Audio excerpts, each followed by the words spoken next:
spiritualism has always been an integral part of our Indian culture. Sadhana has always been considered a resource to know oneself and become one with our true self. It is said that this spiritual practice or meditation is the easiest and the simplest way to lead a life full of bliss and peace. Is this way actually simple? Can anyone tread this path and lead a blissful life? Can each one of us be successful in this journey? There are numerous such questions which arise within us. How to proceed on this path? How do we deal with all the challenges that we would have to face in this journey? What is the ultimate goal of sadhana and when is it achieved? Spiritual seekers and those who wish to embark on this journey have numerous such questions in their mind which confuse them so much that some people become directionless, whereas some feel that they are not eligible for the spiritual world and finally lead an ordinary life in the material world. Due to this, a guru's guidance has always had and always will have a great importance in our tradition. Very few chosen people are fortunate enough to be blessed and live under the guidance of any pious soul, saint or a Sadguru.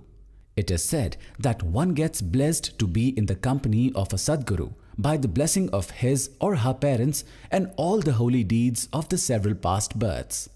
The noble soul who loves you selflessly like a mother and educates a sadhak or a seeker about the true goals of life and makes the person realize his true self is a true Sadguru. Our most revered Sadguru, Sai Kakaji, is a great ambassador of our Indian spiritual culture. He is a unique liberated soul who preaches and practices the Siddha Yoga Shaktipat method of spiritualism. He has been carrying forward the supreme spiritual legacy of Bhagwan Nityanand and Baba Muktanand Paramhans all over the world. His devotees and followers requested Sai Kakaji to answer a few questions to clear their doubts. Sai Kakaji readily agreed so that each sadhak gets answers to all the questions, and we all proceed on this path with a clear thought process.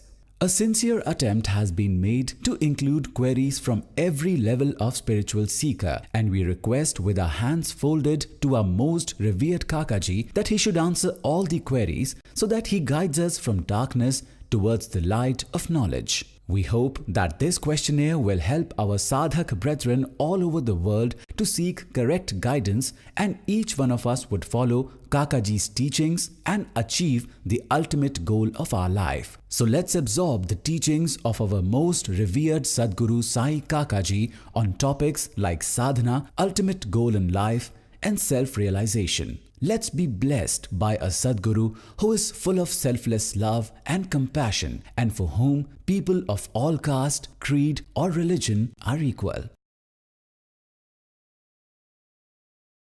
Sadgurunath Maharaj ki Jai. Kakaji, what is karma? The process of knowing your own self is karma. Is the individual free to do any karma? When the action or the karma is executed with the intention of knowing and understanding oneself, then that person is free of karma. When someone has the desire to know himself and tries to move in that direction, the entire universe tries to help him out.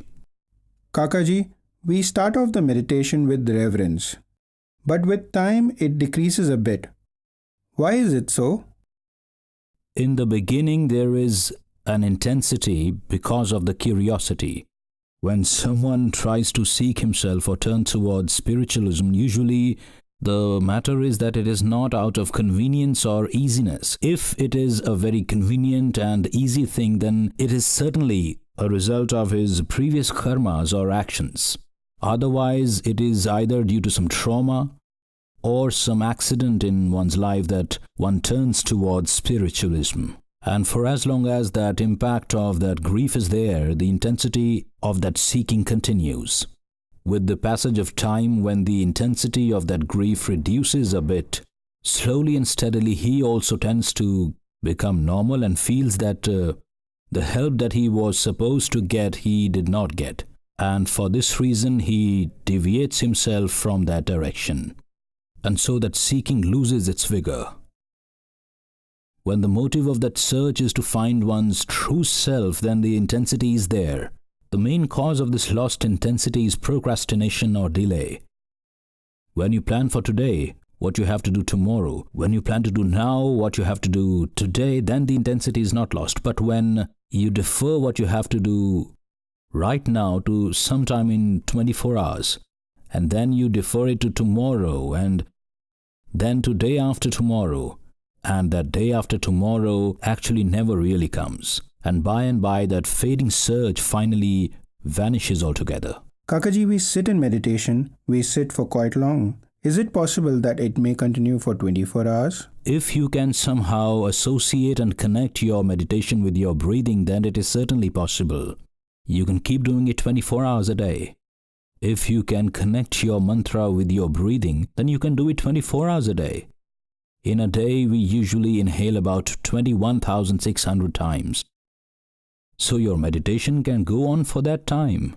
To realize whether your mantra is going right or not, this in itself is meditation. If we are connected with our breath, then our every breath is a witness that we are alive. So if we are connected with our breath, we are connected with the meditation, and ultimately we are connected with the Almighty. So to experience our breath, do we have to concentrate on our nose tip only? No, the breath is going in, breath is coming out. The very experience and the feeling, if you can experience and feel through the nose tip, nothing like that. It's great, but if you cannot do it, then you can feel the going of the breath inwards with your eyes closed. Like the breath is going in, it's coming out. It's going in, it's coming out. You can measure its speed, you can pinpoint its location. By and by experiencing this, you yourself become the breath. Kakaji, it is said that breath is a mixture of various gases. So do we have to experience the breath itself or some particular element inside it? See, when we are inhaling, and then along with the oxygen, we are also inhaling the very life element, which is then, after a process of metamorphosis and synthesis, made to travel to the entire body. Whereas the oxygen, the air element, that gets inside our lungs. And in this process of breathing, the impure gases along with carbon dioxide are both exhaled and emitted out of the body. Kakaji, we breathe through the help of Ida and Pingla. So in this, what is the role of Sushumna? How is the breath connected with Sushumna?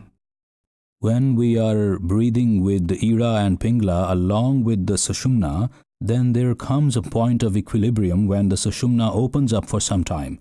And in that interval, if you can associate a mantra and then breathe through that medium, then we can increase the span or the time interval between the two breaths. Then that is our true form. By increasing that interval, we can get centered in our real true form. Kakaji, how can the Ida and Pingla of a common man come in the state of equilibrium? Pindatmak Sushumna and Samashti Sushumna both have their own specific times of opening. In the morning, 2 hours before the sunrise, and in the evening, 2 hours after the sunset. This is the time when Vaishvik and Pindatmak Sushumna are both open. During these times, all the seekers who are meditating, their meditation easily turns out to be very fruitful. Not much effort is required. It comes out very naturally, and without any problems, it is something that happens by itself, and that's why it's considered as Sahaj Sadhan and Sahaj Yog. So it is possible for the common man. But for those who have experienced Shakti Path, does their Sushumna remain open for 24 hours? No, one has to make efforts and practice for it. Because when you are sitting continuously for meditation, then your energy or Shakti gets activated, and then you experience Sushumna and it is open. The seeker has to surrender himself to Ma Bhagavati Tripura Sundari and pray to her that he may be allowed to remain on this middle path. He requests the goddess to shower her blessings so that this journey may continue like this. Kakaji, how to achieve Sharanagati? Due to surrender, when the uprise of energy happens and mind, intellect, consciousness initially try to stop the various purification processes that have begun inside the body because of the uprise of this energy. But then mind, intellect and consciousness very soon realize that the processes which have begun because of the uprise of the energy, they cannot be stopped. It's then that mind, intellect and consciousness attain to this state of being completely surrendered. We gauge someone and try to humiliate him when possible. If we find out that we are weak and the other person is stronger, then accepting his strength we give in. The surrender with knowledge is Sharanagati. The surrender with knowledge is Sharanagati. The surrender with conscience is Sharanagati. In Sharanagati, conscience and fluidic transparent knowledge is active. And being a guiding star to the truth, it tries to accept that truth itself. Kakaji, what is conscience and how is it different, separate from knowledge? Can we earn right conscience or Vivek? Vivek or conscience is your nature. Which actions to commit and which not, making this selection is what conscience does. If you want to do some work, then whether or not it is worth doing is decided by the conscience. Be it any individual, an evil person or a godly soul, good person, bad person, young, old, thief or a decent person. Inside him, naturally evolving conscience is ever present, which is his real self.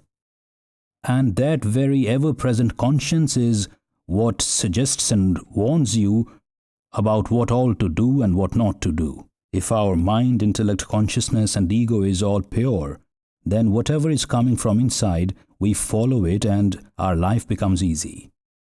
But if whatever is coming from inside because of the conscience, it's not pure, it has tamogun or rajogun, then the person is not very happy to execute that suggestion because doing so is not very beneficial to the mind or the intellect.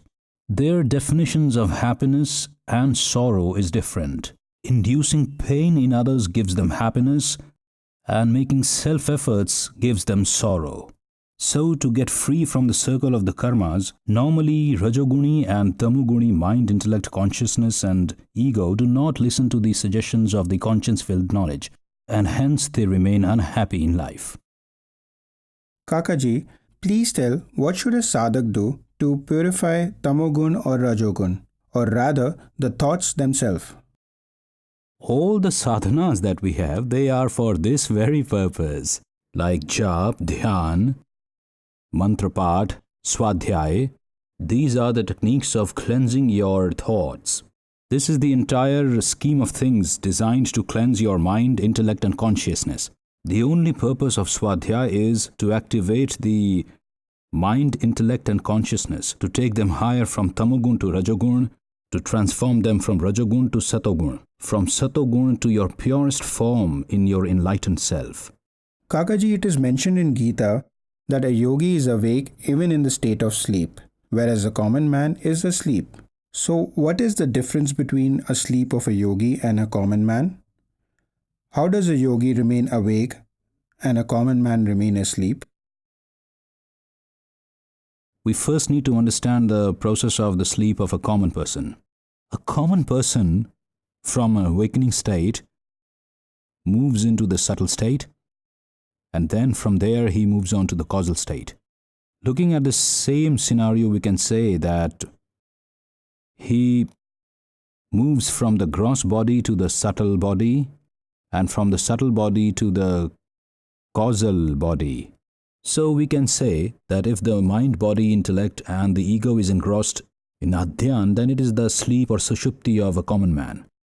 And if the mind, intellect, consciousness and the ego is not engrossed in adhyan, but is engrossed in turiya, then it is the samadhi.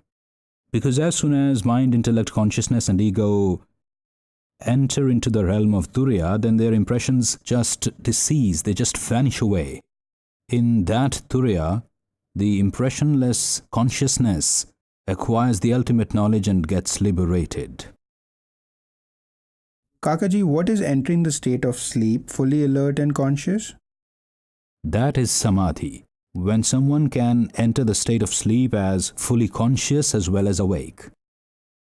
And entering that state of sleep as unconscious is nidra. Kakaji, entering the state of sleep fully alert and conscious is practicing this itself, what we call dhyana or meditation. Knowingly and consciously entering the realm of sleep is meditation or dhyan. And if this practice goes on increasing, does it ultimately lead to samadhi?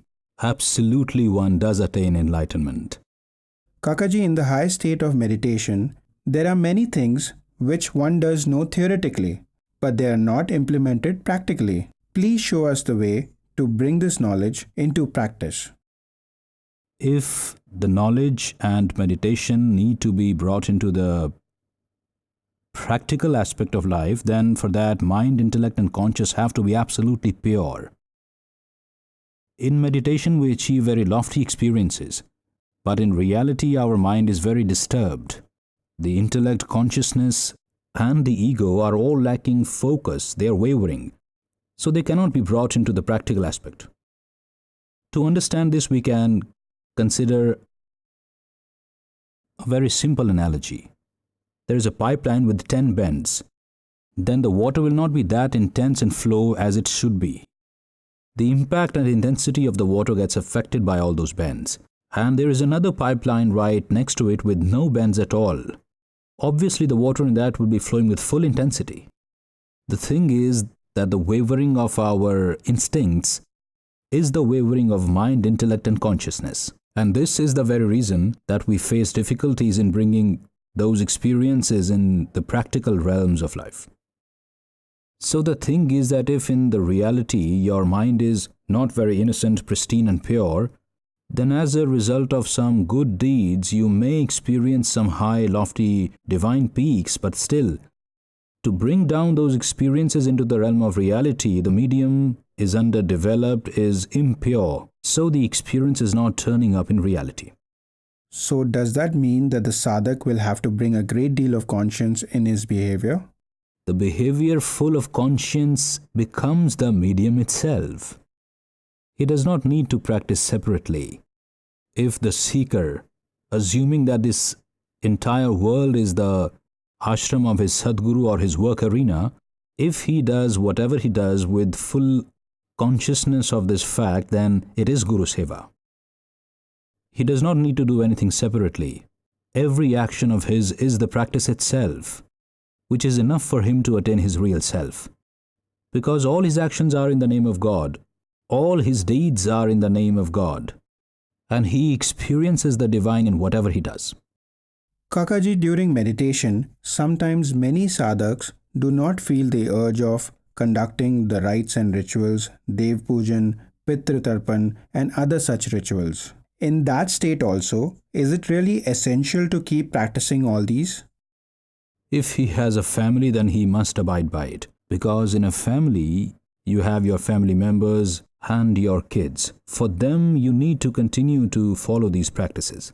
If we discontinue these practices, then the tradition gets violated.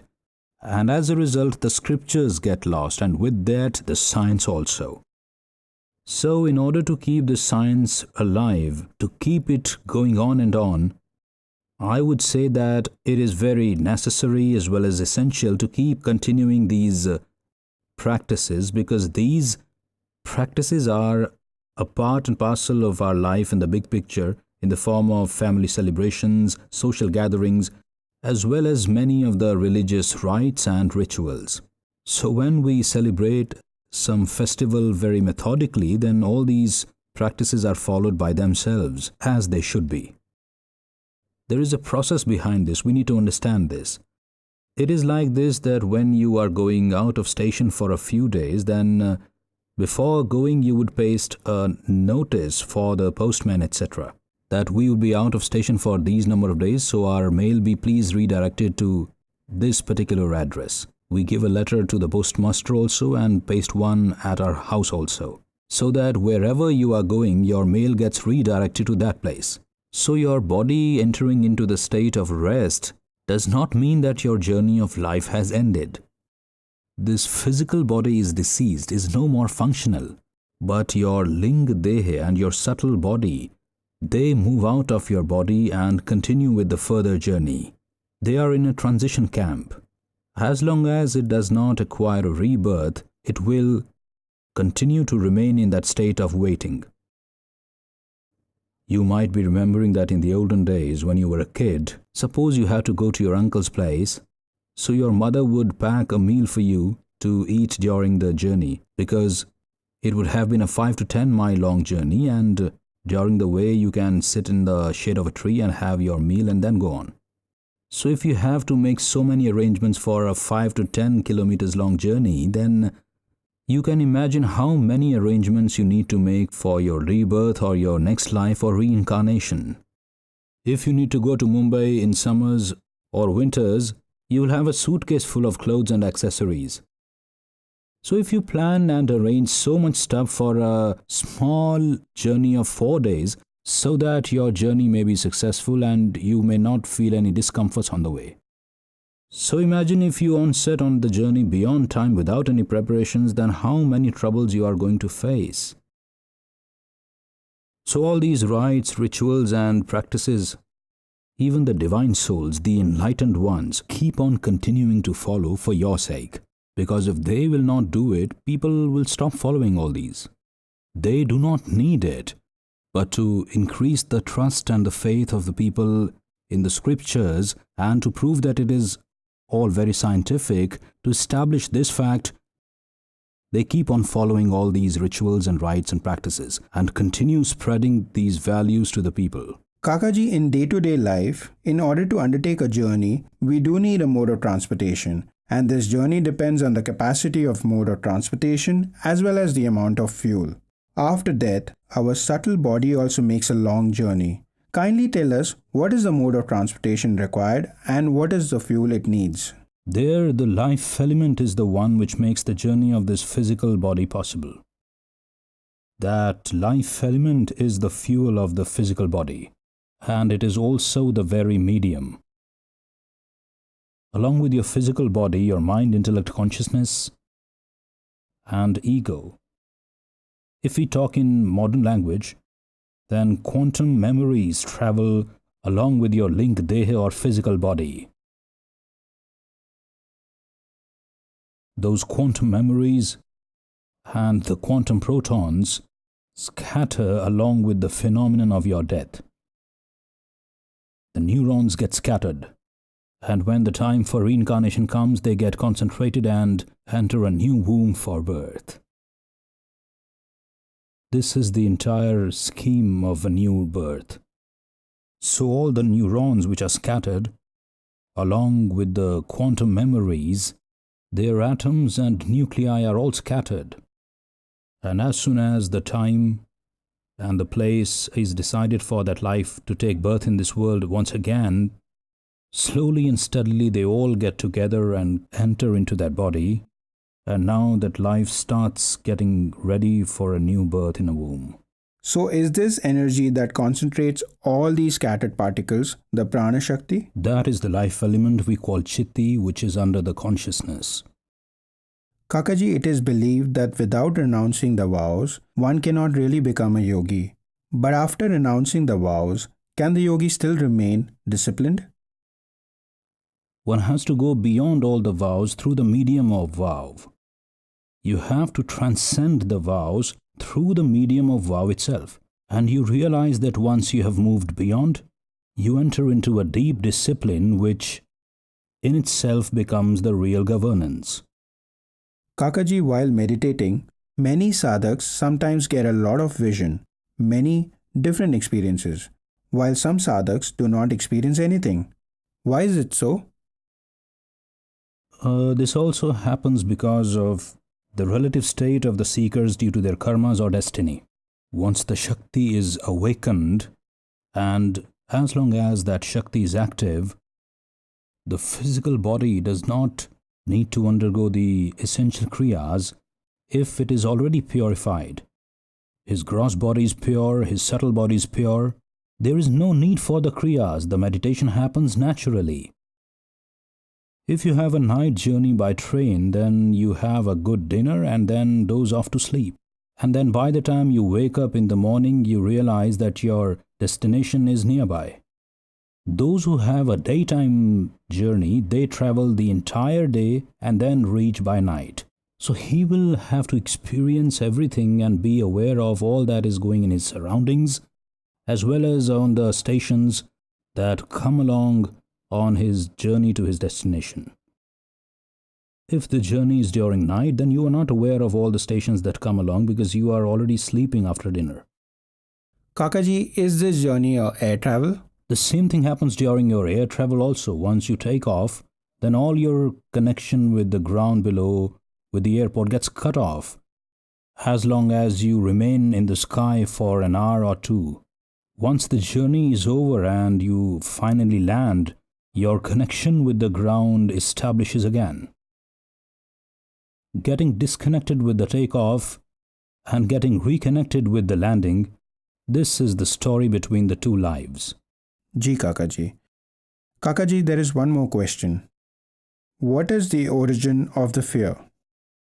This makes a huge impact in our lives. The origin of fear lies in instability, insecurity. The physical body is unstable, is insecure, is going to cease. We identify ourselves with this body and are scared. We want that this body should live forever, and we continue to strive for this. As we get old, we get worried that what will happen to us once this body ceases to be. If your notion of identity is associated with the consciousness, you will not feel any fear. You are fearless, that is why you are in the state of absolute consciousness. But if you are attached with your physical body, you are totally scattered, then even God himself cannot salvage you. No guru can save you. Because your attachment with the body is so strong, the guru may keep on working with you as much as he wants, but as long as you will not make any efforts to experience that state of absolute consciousness, then no spiritual medium will be of any help to you. So this fixation with the physical body, will it go away with the experience of consciousness, or will it go away with the practice of renunciation? Your awareness of being mere consciousness will disillusion the myth that you are a physical body. The reason for this is that we are very honest in practical day-to-day life situations. For example, if you have an injury in your head, you will say, my head is injured, my hand is injured, or my foot is injured. So all these are just the parts of your body. Ear, forehead, nose, hands, feet, stomach. These are the parts of your body. When they get injury, you say that my stomach is injured, my hand is injured, my foot is injured, my forehead is injured, my ear is injured. This all proves that you are separate from them. And if you are separate, then who are you? Consciousness? If your hand is injured, then you feel it, but you are separate from your hand. If your foot is aching, then you can feel that pain, but also the fact that you are not the foot, you are separate from it. So you convey the fact with full honesty that you are not the body. But in experience, you also establish the fact that you are the body. Because if the injury is severe, you start crying. If the pain is unbearable, you start moaning and groaning. So this sense of experience tells that how much attached you are. Kakaji, please elaborate with some example. For example, we can take the case of any common man's life as it passes by and he sees it. Pandit Gopinath Kaviraj was a great Siddha Purush, but it was very unfortunate that he was diagnosed with throat cancer, and he was supposed to be operated by Dr. Varghese from Tata Cancer Hospital in Mumbai. So when the time of the operation approached, Dr. Varghese asked, Baba, we will need to give you anesthesia for this operation. He said that I cannot have it done in the state of sleep or being unconscious. You just tell me the time of the operation and I will simply erase my impressions from the physical body and enter in samadhi, and once the operation is done, then I'll reinstate into the body. The doctor stated that this is against our practices and we cannot operate without giving you anesthesia. To this, Baba replied that anesthesia is for those people who have a very strong attachment with the physical body, who have this identity that they are the body themselves, because they experience all the pain. Whereas in my case, I assure you that you can go ahead without the anesthesia. I will not at all moan in pain. My eyes will not be moist. There will be no sign of pain at all. You just tell me, when is the operation scheduled? So the doctor said that we are going to start the operation in 10 minutes from now. As soon as 10 minutes passed, he indicated to the doctor to go ahead. And once the operation was done, Dr. Varghese told him that your operation is successful and done. After half an hour from the operation, he reinstated himself back in the body. He did not even moan. There was no sign of pain at all. During the time of the operation, he diluted his entire physical sensory experience and concentrated the consciousness of all his body parts and transferred them at one center. The operation got over and he reinstated his consciousness in his physical body. There are people of this great level also, who remain beyond the body even when they are in the body. Kakaji, as per your teachings, one should learn to live in the ever-present moment. But at times, the present is not very acceptable or pleasant. What should one do at such times? The state of the sadhana of the seeker is filled with the shades of happiness as well as sorrow. We are always chasing the future. If our past had been beautiful, then we tend to remain in the past.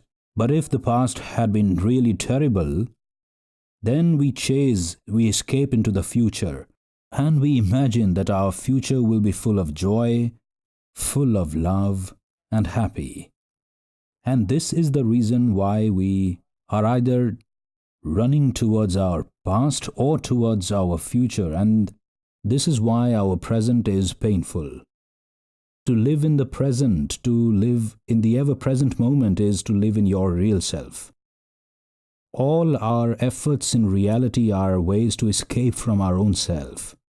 And I say to you, the day you will be able to accept yourself in whatever condition you are, the need for any kind of sadhana will simply drop away. To be able to accept yourself in whatever condition you are is purusharth, is blessing. We don't have to be somebody. Because if you have to be somebody, then others will have to make you that. But if you have to know yourself, then that is a very simple thing. To be somebody, you require other people to make you that. So you have to know yourself, not be somebody. To know yourself, no effort is required. No purusharth is required. Knowing yourself is your nature. In Sat Chit Anand, to be the Chit, the one who knows himself and who knows the others also. To be that, I tell you, you do not need any practice, you do not need any sadhana at all. Alright, Kakaji, we got this information that we need to live in ever-present moment. But what more do we need to do this? How can we remain intact in the present moment? Because we cannot experience the present all of a sudden. We cannot do so because we do not believe in the ever-present moment. This is our limitation. Because we do not stay in the ever-present, so we do not believe in the ever-present. The past is already over, it is dead, and we have always been too attached with the dead. So by remembering the dead, we tend to forget the present. Or by remembering the past, what has gone by, what is dead, we get scared sometimes and then want to jump into the future. We don't want to stay in the present. The present scares us because in the present, the way we are not ready to accept and embrace ourselves. The life of an ordinary person is about concealing what is there and projecting what is really not there and thinks that this is what is life. This is his problem. And to come out of this problem, he will need to accept the things as they are in whatever time frame they are, whatever condition, or at whatever level, so that he does not need to be somebody. If I accept that I have a dark complexion, then I do not need any cosmetic at all. If I'm fair-skinned, then also I do not need any cosmetic, because in both states I have accepted. If I'm dark, I do not need any kind of external makeup.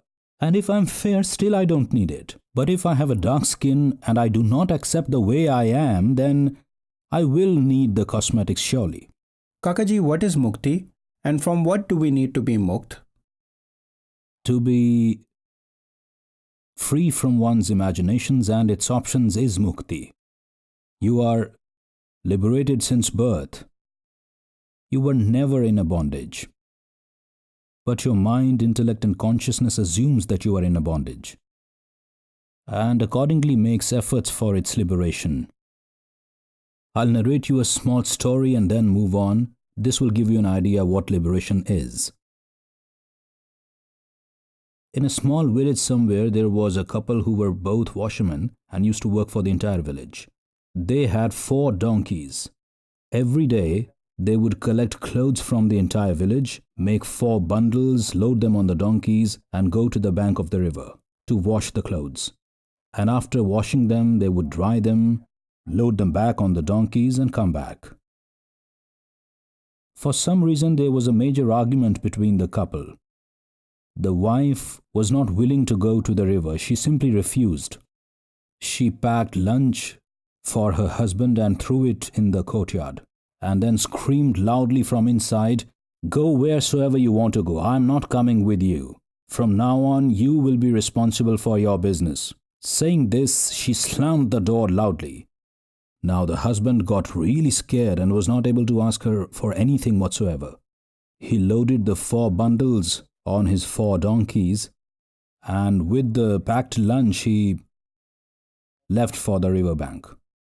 There, he offloaded the 4 bundles, and when he opened them, he found out there were no ropes inside them. Now he started worrying about what to do because there was no rope for the donkeys. If I go to wash clothes, the donkeys will run away.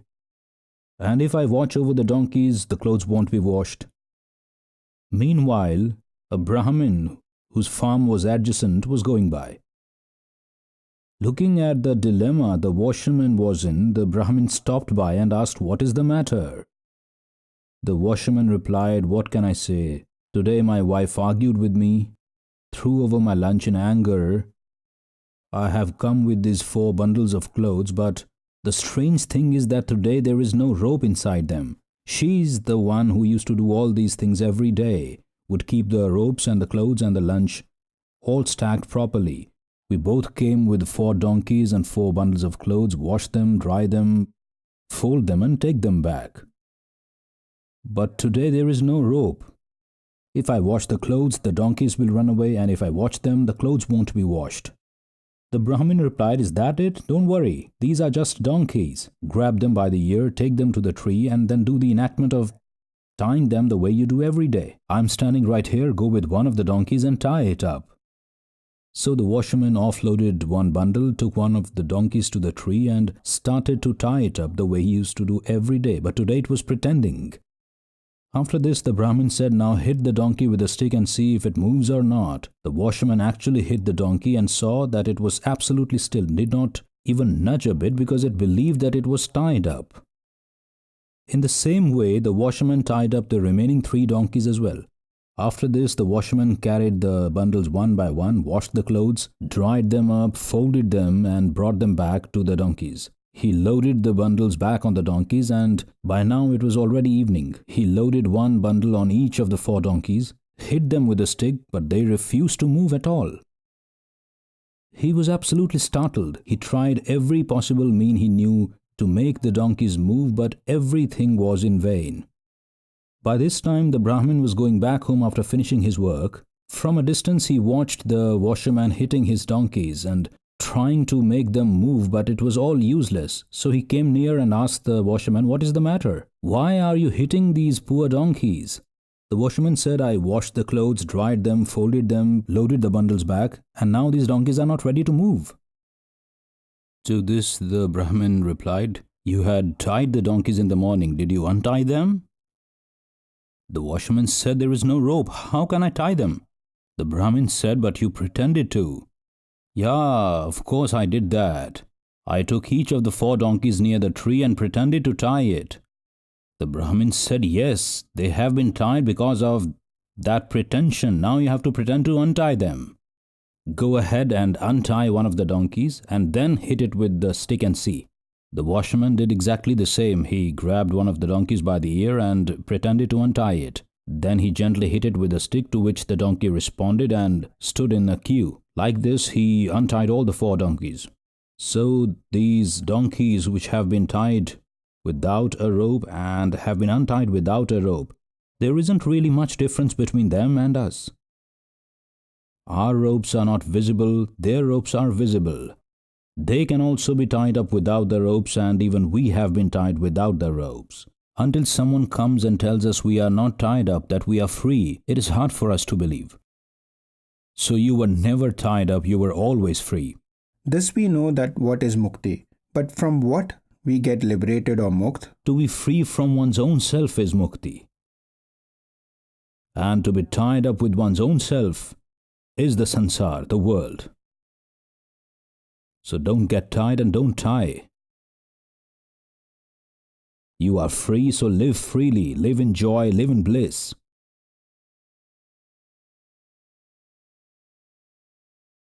If you try to tie somebody else, you will get tied yourself. Then you will need someone else to come and rescue you, untie you. So don't tie, don't get tied up, live freely, live joyously. You are mukti, you have to experience this. There is no other medium. Kakaji, what is fear and what are we scared of? Kakaji, please explain this concept in detail. The fear of death is the fear, and the biggest fear is the insecurity. What will happen to me? What will happen to me is primarily the biggest form of concern and worry. Man's fundamental form is immortal, whereas the physical body is perishable. He identifies himself with the perishable body and so feels insecure. He is afraid of its ceasing and is virtually scared his entire life for this. The one who experiences that he is just consciousness is not scared, knowing he never borns, never dies. The body that is born will die for sure. Guru Tattva is transcendental, beyond the world, is omnipresent. Whoever is born will die. It is useless to chase someone who is born and will die. Understand from him and get free. Kakaji, who experiences fear? Mind, intellect, consciousness and ego feel the fear since they are insecure because of the identity that they are body. The day this identity seizes that they are not the body but consciousness, they will come face to face with reality. Kakaji, what is realization and who experiences realization? Mind, intellect and consciousness getting timeless is sakshatkar. So that means that here I get free from the fear. The moment you know yourself, you get free from all the fears. So that means there is a concept of liberation or mukti. Mukti is simply your imagination, nothing else. So you mean to say that there is nothing like fear? We only experience it or sense it? Fear does not exist. It's just a notion that you have in your mind when you identify yourself as the physical body.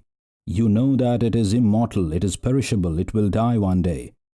So long as this fixation with the body continues, that you are the body, your entire identity is this physical form only. So long as this fixation does not break off and you do not feel the consciousness that you really are, you will continue to remain fearful, scared. and you will also pass it on to the others. Ji Kakaji, this thing is now all clear. Kakaji, everyone wants to be in the divine company of the Guru, and everybody lives in this divine company as well, and gets his grace. But what should a sadhak do for this grace to multiply over time?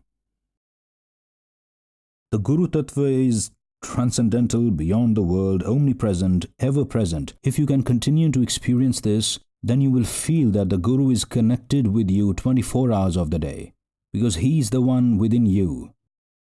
The Guru is you, you are not separate from him. And once this experience happens, then the oneness with the Guru also persists. Every breath of yours, every feeling of yours is Guru Tattva and nothing else. Kakaji, to understand all this, the sadhak needs to have some decorum. What to do about this? That comes with the grace and the kripa, don't worry about it. That comes with the selfless grace of the Guru and his utter compassion. You need not worry about it at all. Kakaji, there is one more question relating to this meditation.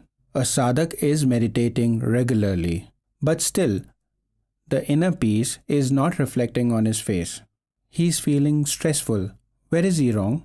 If this is the case, then his meditation is not correct. He is either doing it to impress somebody or perhaps to show off to someone. If all the taps of your house are completely open and you are trying to fill up the overhead tank, then it won't happen even if you keep on trying for years at end. Whereas if you first close all the taps which are open down and then try to fill the tank, it will fill up within half an hour. Leakage is the first thing to identify in the process of your meditation. While meditating, am I more focused on my worldly life and achieving its materialistic goals like the study of my son, the wedding of my daughter, my promotion at work? If fulfillment of the materialistic desires is what you are contemplating during your meditation, then how can you expect the glow on your face? With so much leakage, how can the tank be filled?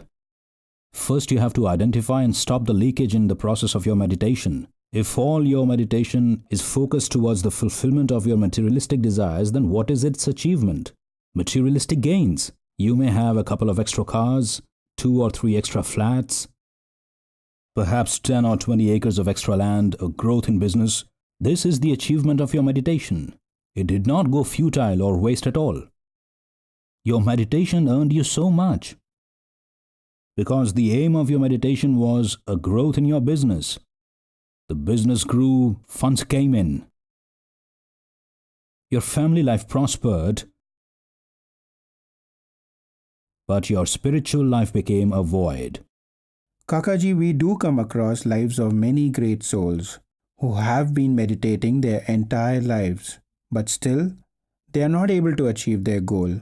Why is it so? The reason is very simple. See, if you have the intentions of going to Gurgaon, but you have taken the road to Faridabad, then how can you expect to reach the destination? If I need to go to Gurgaon, but I have taken the road to Haridwar, then it is not possible that I will reach Gurgaon.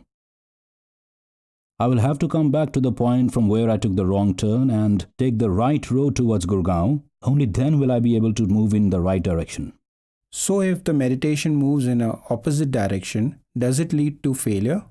See, if you have an earthen pot which is kept upside down under a running water tap, then it is never going to be filled at all with water until you pick it up and set it right in the upright position.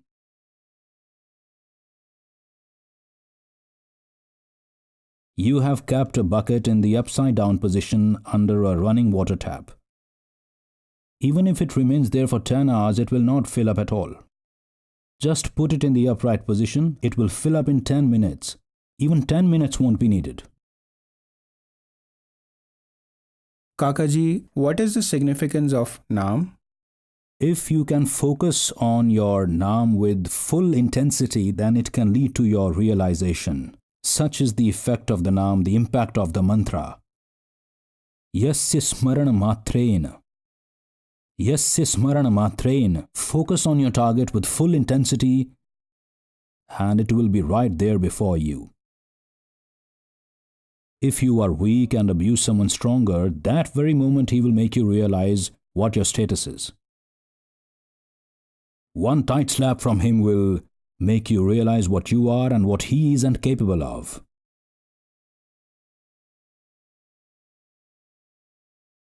If you can get a quick result in such a situation, why will you not be benefited with naam, with mantra, jap or sadhana?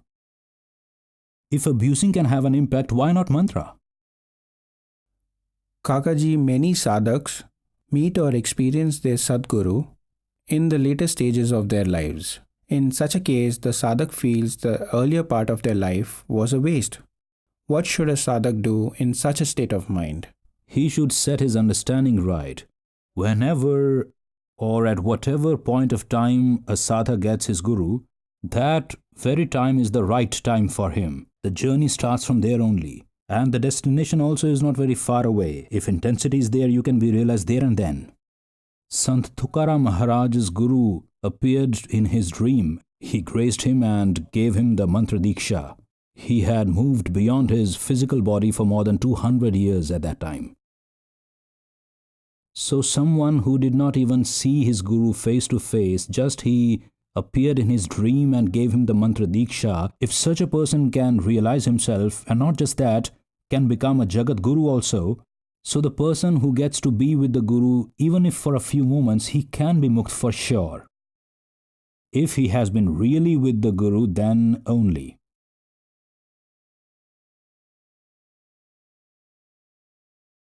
If a wet hand touches an electricity wire, you will feel the current for sure. But with plastic gloves on, even if you hold a bare wire and dance, nothing will happen. So that means whenever one comes across one's Sadguru, time is not at all a foundation in one's realization. If Guru's grace is happening, his utter compassion is showering on you, and you are ready to accept and welcome it also, then even one moment is enough for realization. That means one has attained one's Sadguru. Even the time is not a foundation now. So the entire fault is of the sadhak only? If it's raining outside and you are walking with an umbrella and you are complaining that you are not getting wet, just throw away the umbrella and you will be fully drenched in the rain. Kakaji, please elaborate on the fact that what mistake a sadhak should not commit during sadhana? If you want to be showered with the kripa, selfless grace and utter compassion, don't think about it. Just come out straight as you are and get fully drenched.